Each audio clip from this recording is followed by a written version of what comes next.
to the third lecture of circuit theory. In the previous two lectures, we have seen the basic laws of KCL and KVL and we have done some problems on that. In this lecture, we will continue with the basic laws. Before that, first we will see the electrical elements. So electrical elements is divided into two types, sources and passive elements. So sources is of two types, independent sources and dependent sources. Independent sources are like voltage source and current source, those sources which can generate power on their own. Those sources are called independent sources. They are able to generate power on their own. Dependent sources are those which acts like a source, and elements, other electrical elements can derive power from that, but it itself need any other source to keep itself moving. Those sources are current controlled current source, voltage controlled current source, voltage controlled voltage source, and current controlled voltage source. So these four sources are dependent sources and their symbol is like this.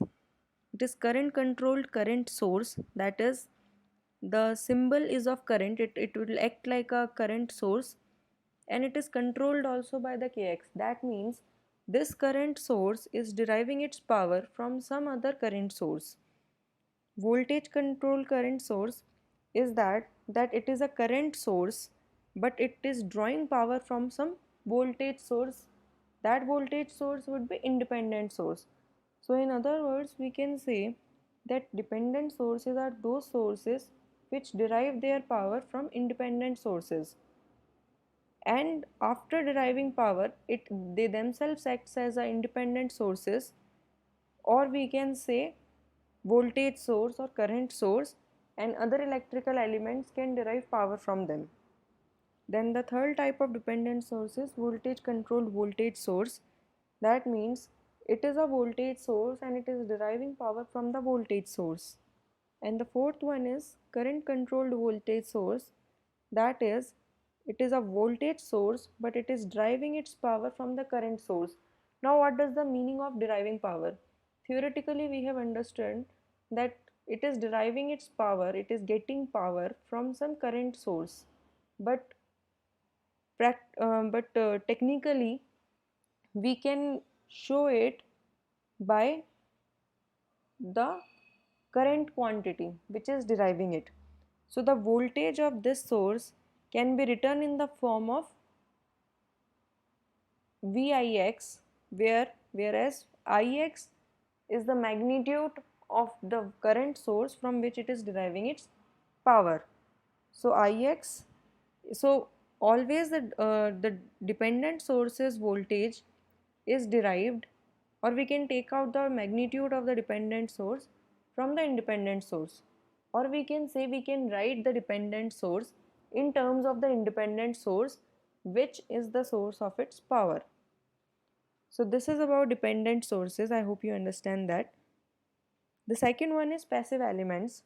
Passive elements, as the name suggests, they are the passive elements. They do not generate power. They act like a power source. They just derive power whichever source is available in the circuit, or the nearest available source, whether independent or dependent, they will run by deriving the power from the other sources present in the circuit. It consists of resistor. Resistor is a kind of electrical element which will absorb the power and dissipate it in the form of heat. Then inductor. Inductor is a kind of electrical element which store the power, and it will use that power or charge or current, whatever quantity you can say it, when there is need. That how There is one more thing, that inductor and capacitor, when they are wisely used in an open circuit and short circuit terms that we will see in our transient analysis, they themselves can act as a source only when wisely used in open circuit and short circuit. They never work as a source in a normal circuit, normal running circuit. But if we are short circuiting or open circuiting our circuit, then they themselves will act as a source, that we will see later. So inductor, it will store the power, but in any way it will derive the power from the source and it will keep it stored in it. So it is a kind of passive element. Capacitor also in the same way as inductor, it will also store the power and it will use it whenever there is a need. So the correct use of inductor and capacitor, we will see how they will work as a source, as I say, in transient analysis. But here, normally in a normal running circuit, they will act as passive elements.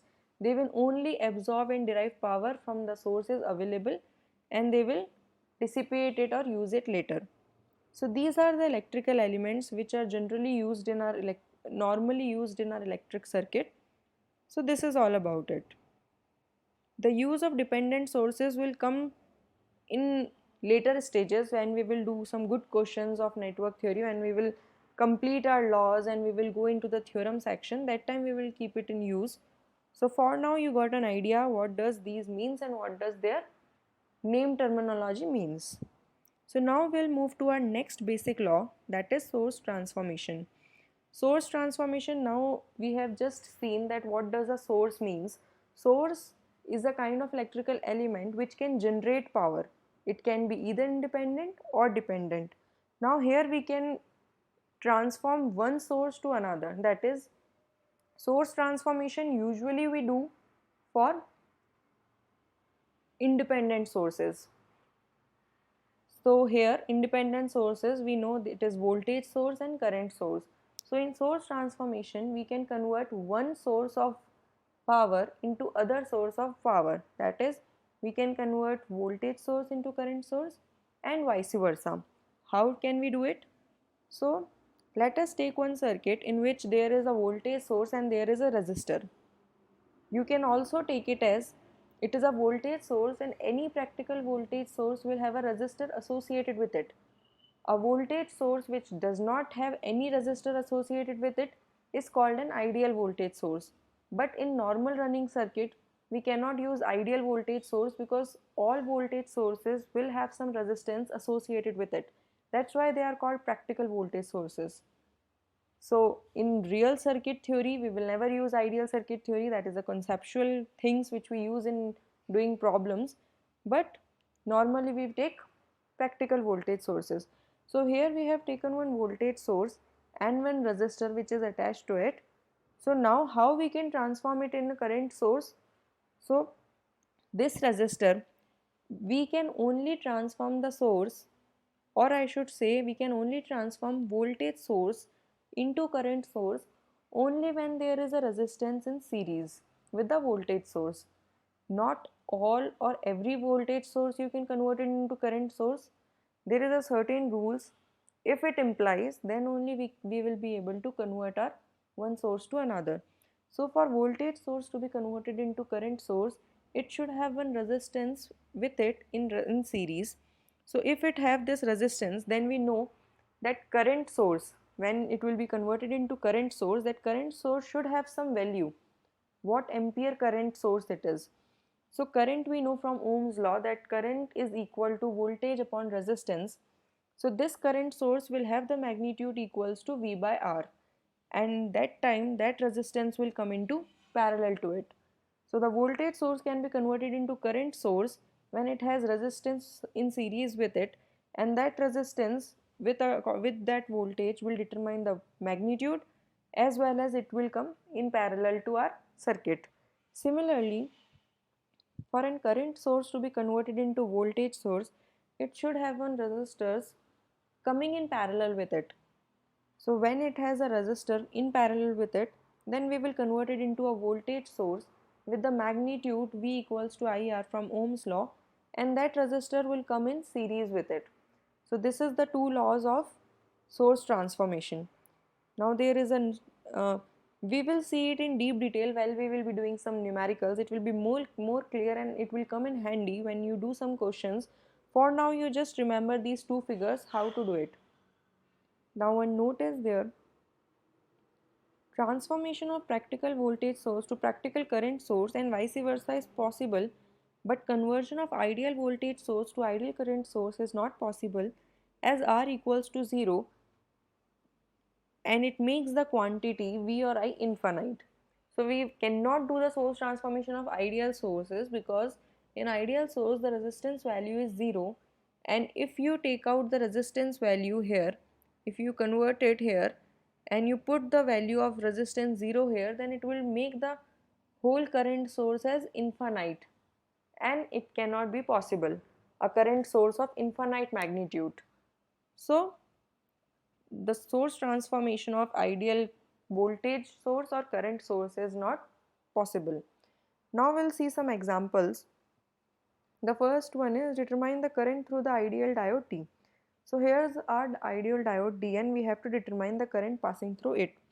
Now first step, what we are seeing, there is a voltage source and there is a resistance in series with it, and there is a current source and there is a resistance in parallel to it. So in both these places we can use our source transformation and we will use it. So we will break this circuit from here and here, and we will take the first part, and then this 10 voltage is there and 4 resistance value is there. So if we convert it into the current source, it will be I equals to V by R. V is 10, R is 4. So it will be the current source of 2.5 ampere magnitude, and this resistance will come in parallel. So this part is finished. Second part we will take, here 2 ampere current source is there and 1 ohm resistance parallel to it. So voltage value will be I into R, that is 2 into 1, that will be 2 volt. So our voltage source will be of the magnitude 2 volt, and this resistance will come in series with it. So both part we have solved. Now again we will put them in the circuit back. So it will appear to be like this, that this 2.5 ampere source will come here, this 4 ohm will come here, this 4 ohm we have not touched, it will remain intact, it will remain as it is, so as our diode, and this 2 volt will come here and this resistance will come in series with here. Now we have got some clarity that this 4 ohm and this 4 ohm are in parallel, so we can combine it. So 4 ohm and 4 ohm if we take in parallel, then it will be coming as 2 ohm. That is very simple, you can do it in parallel. So it comes out to be 2 ohm. Now we have seen our circuit somehow becomes easy. So again we are seeing one thing, that there is a current source in parallel with this. So again we will cut our circuit with this part and again we will solve it. 2.5 ampere current source is there and 2 ohm resistance in parallel to it. So it will come out to be the voltage source of I into R, that is 2.5 into 2, that is 5 volt, and this resistance will come into series with it. So again we have put it back in the circuit, and now this is what our circuit looks like. It is pretty clear here that this 5 volt and 2 volt, the current will flow in this direction, and just we have to apply KVL here, which we have seen in our previous lecture. So here's one note, as voltage on positive side of the diode is higher than negative side, hence diode is forward biased and can be replaced with a short circuit. So here we have seen that this is the positive side of the diode and this is the negative side of the diode, and when at the positive side the voltage is higher and negative side voltage is lower, then the diode is act as a short circuit. Already it is given in the question that the diode here is ideal, because if it wouldn't be ideal, then we cannot just simply replace it with short circuit. There would be some resistance associated with it, because all practical electrical elements will have some resistance associated with it, but here it is given it is ideal, so directly we can replace it with short circuit. So we have replaced it with short circuit, and this is how our circuit looks like. Then we'll apply KVL here. So minus to plus, it will be plus 5 voltage. Then we are going in the direction of current, so it with this voltage will come out to be minus 2. I current is flowing, so minus 2I. Then again we are going in the direction of current, so it will come, the voltage will come negative. So 1 ohm will be I. Then we are going voltage source plus 2 minus, it will be minus 2, that would be equal to 0. Then we further solve it. So after solving it, the current comes out to be 1 ampere. So now it looks like that there are so many steps there, but once we are very much through and clear about this source transformation, half of the steps you can do it in your mind, and the question you will see will will be solved very easily and very quickly. Like in 1 or 2 steps you will be able to get your answer.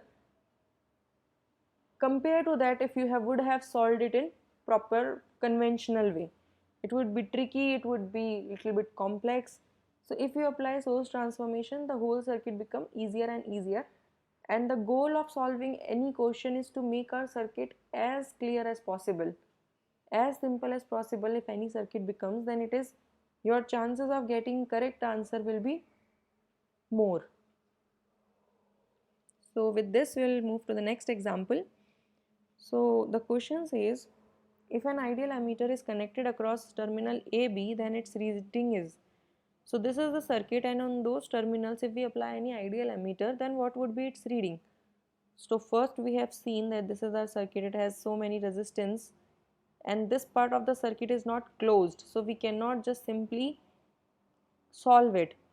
So here we have seen there is one voltage source and there is one resistance in series with it, so here we can apply source transformation. So this part we will cut and we will solve it.